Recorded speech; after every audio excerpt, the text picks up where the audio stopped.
नमस्कार, आर्या न्यूज देख रहे हैं आप। मैं हूं आपके साथ पल्लवी सिंह। आप महाराष्ट्र में आपका स्वागत है। शुरुआत करते हैं बड़ी खबरों से।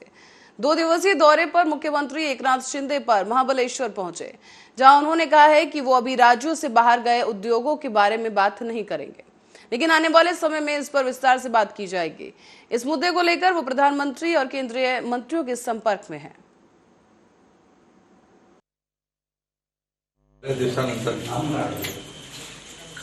सिद्धेश्वराचं दर्शन झालेलं आहे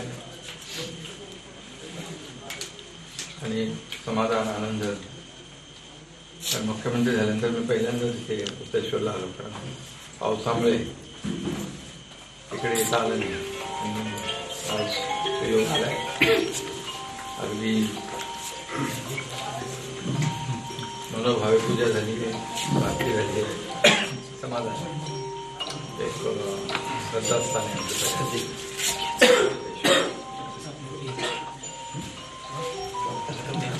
सगळ्यांना शुभेच्छा देतो।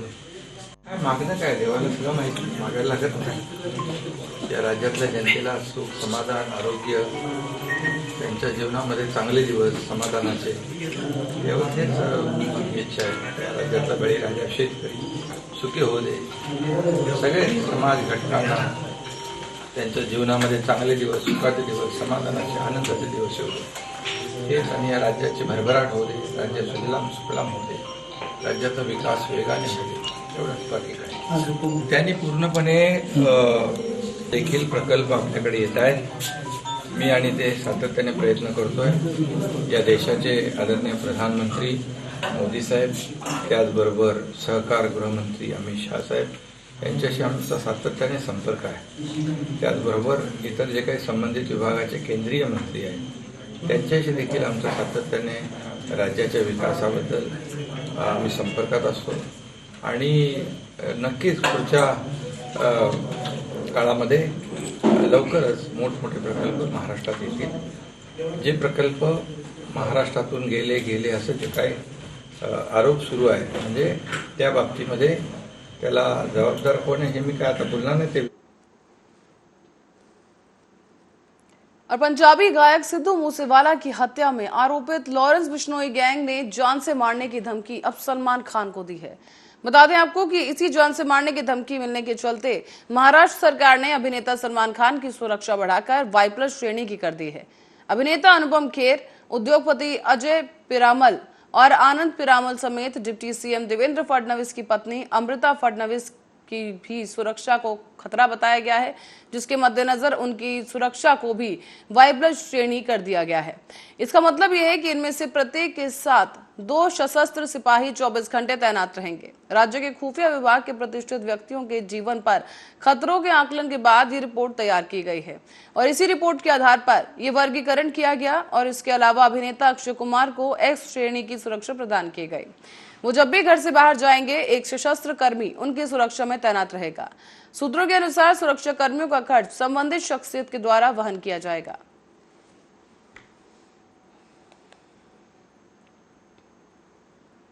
और सोलापुर के जिलाधिकारी किरण लोहार को भ्रष्टाचार निरोधक शाखा ने रिश्वत देते हुए गिरफ्तार कर लिया है। विभाग के काम के लिए किरण लोहार ने 50,000 रुपए की रिश्वत मांगी और इसी मामले में 25,000 रुपए रिश्वत लेते हुए किरण लोहार और उनके एक अन्य सहयोगी को भ्रष्टाचार निरोधक शाखा ने गिरफ्तार कर लिया है। त्यांनी हस्तकामार्फत मागणी केलेली नव्हती, त्यांनी मागणी केलेली होती हे आम्हाला दुसरीकडून एकदा ज्यावेळेला कळलं याच्यामध्ये, त्याच्यानंतर आम्ही त्याचं व्हेरिफिकेशन केलं, परंतु ह्याचे जे पडताळणी केलेली आहे त्याच्यामध्ये ज्याला सुरुवातीला सांगितलं त्याच्यामध्ये संबंध असल्याचं दिसून येत नाही आहे। परंतु तरीसुद्धा आम्ही आता आमच्याकडचे जे रेकॉर्ड्स आहेत, रेकॉर्डिंग्स आहेत, ती सुद्धा आम्ही चेक करू। त्याच्यामध्ये जर कोणाचा सहभाग आणखी आढळला तर आमच्याकरता आम्ही ते पुढील कारवाई मोकळी आहे, करता येईल। शिक्षण अधिकारी बरोबरच एका लिपिका सुद्धा ताब्यात घेण्यात आल्याचं कळतंय। नाही, चौकशी करता ताब्यात घेतलेला आहे। ह्याच्याकरता म्हणूनच ही गोष्ट मी क्लिअर करून टाकलेली आहे ह्याच्यामध्ये, की जर त्याच्यामध्ये त्याचा सहभाग आढळला तर शिक्षण अधिकाऱ्याला सोडत नाही तर ह्याला सोडण्याचा प्रश्न येणार नाही। त्यांच्या प्रॉपर्टीची संपत्तीची चौकशी वगैरे तो आमचा प्रक्रियेचा भाग आहे, ते होईलच। यापुढे काय होईल, पुढे उद्या वगैरे काय हजर करण्याच्या बाबतीत कोर्टात काय? ते कोर्टात हजर करावंच लागणार 24 तासामध्ये आम्हाला. अधिकाऱ्याचं आणि लिपिकाचं नाव काय? हा, अधिकाऱ्याचं लिपिकाचं नाव नाही सांगता येणार आता, जोपर्यंत त्याच्यामध्ये त्याला आरोपी केलेलं नाही. अधिकाऱ्याचं नाव आहे किरण अनंत लोहार, पद शिक्षणाधिकारी, जिल्हा परिषद सोलापुर. अब बढ़ेंगे अगली खबर की ओर। महाराष्ट्र के पुणे में मार्वल विस्टा बिल्डिंग में भीषण आग लग गई है। सूचना पाते ही मौके पर पहुंची फायर ब्रिगेड की 5 गाड़ियां, जिन्होंने आग पर काबू पाने की कोशिश शुरू की। इमारत के टॉप फ्लोर पर मौजूदा एक होटल में ये भीषण आग लगी है, जिसकी वजह से ये आग पूरी बिल्डिंग में फैल गई। और तस्वीरें भी हम आपको दिखाते चले कि ये आग काफी विकराल रूप ले चुकी है। मौके पर दमकल विभाग की करीब 5 से 6 गाड़ियां पहुंची और कड़ी मशक्कत के बाद इस आग पर काबू पा लिया गया है। बताया जा रहा है कि इस होटल के ऊपर, यहाँ पर एक होटल था इस बिल्डिंग में 7वें फ्लोर पर, जिसमें आग लगी और उसी के कारण इस आग ने ये विकराल रूप लिया।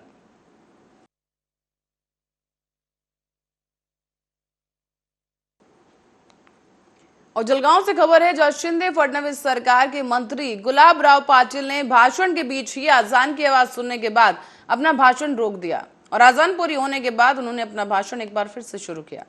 मंत्री ने चोपड़ा तालुका में जलापूर्ति योजना के भूमि पूजन समारोह में शामिल हुए थे और इसी दौरान वो भाषण दे रहे थे, लेकिन इसी समय पास ही की एक मस्जिद में अजान शुरू हुई। इसी दौरान वो अपने भाषण के दौरान रुक गए और आपत्ति उठाने के बजाय गुलाब राव ने भाषण के बीच में ही भाषण रोक दिया और अजान पूरी होने के बाद अपना भाषण दोबारा शुरू किया है। नावाकरता तर धडपड आहे, दुसऱ्या खात्याचा मंत्री झाला असं मिळालं का असतं? आणि आपण पाणी सगळ्याला देतो. काँग्रेस म्हणतो पी तू, राष्ट्रवादीवाला बी पी, भाजपवाला, मनसेवाला, शिवसेनावाला, उद्धव ठाकरेवाला प्या, सगळे पाणी प्या आणि या मैदानात चलो आ जाओ. म्हणजे पाण्यामध्ये राजकारण नाही. आम्ही गावाची किती मतं भेटले, कोणाचे भेटले नाही भेटले, कोण कोणत्या पक्षाचा, पाण्यात कसं राजकारण करायचं?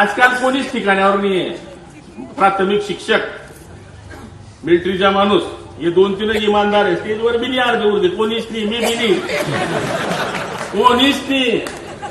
चिट्टी मारी के पैसे अभी चलो आजा मेरे गाड़ी में बैठ जा, अशी परिस्थिती आहे. बेमानी कार्यक्रम आहे.